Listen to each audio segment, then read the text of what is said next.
Let's move on to South Africa. Yeah, South Africa's state-owned power company, Eskom, says it has signed a deal with striking workers that could see an end to power cuts, which have crippled the country over the last week.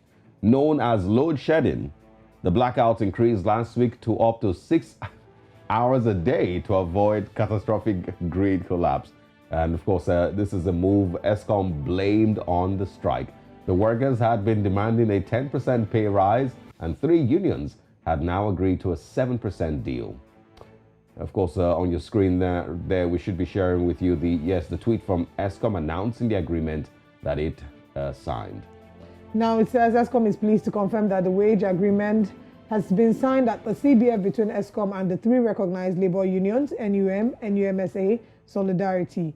The agreement entails an increase of 7% for bargaining forum employees and an increase of 400 rands PM on the housing allowance. Now, Eskom has also warned that power supplies will still take time to recover due to the postponement of the maintenance work.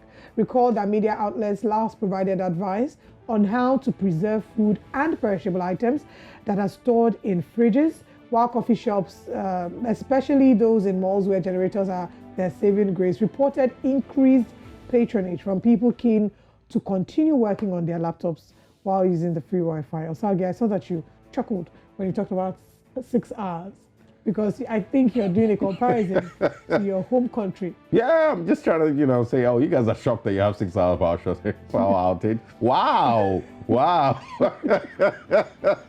6 hours? Okay.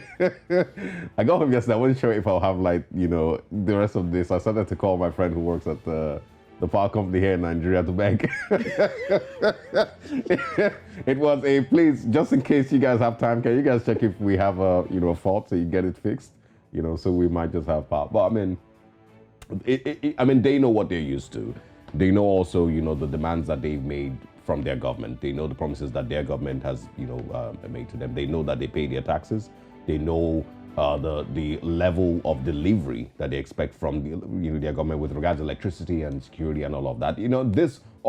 So there's also parts of this conversation with regards to Eskom in South Africa that I read a little bit concerning a few weeks ago, and there's also some corruption. There's some links to the former government, Jacob Zuma's government. There's some of all of that that has also been meddled in this whole conversation. But what's important is that the company itself understands that it must deliver, and if the people are upset, if they're complaining that these power cuts, this load shedding is too much, then it's a good thing that they get it fixed. Absolutely, it is a good thing that they get it fixed. We need to do better when it comes to conversations about power. Power is a very integral part of a society, of a society's economy, because a lot of things bank on power. Whilst we're reading the report, we're talking about cafes that rely on generators and Wi-Fi. Everything is largely dependent on power. So when there's a problem with power, it will affect food, it affects transport, it affects a lot of other things. Yeah, but bear in mind, that these power cuts that they're talking about, Eskom is blaming a lot of it on the workers' strike. The workers are demanding higher pay.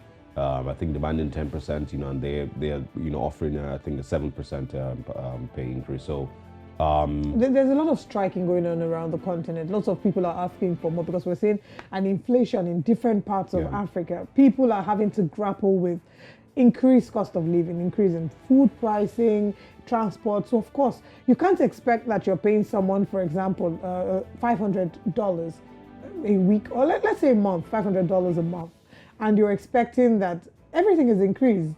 They are still trying to survive on the same $500 a month when their cost of living has skyrocketed, maybe increased by another 27%. How are they able to make ends meet?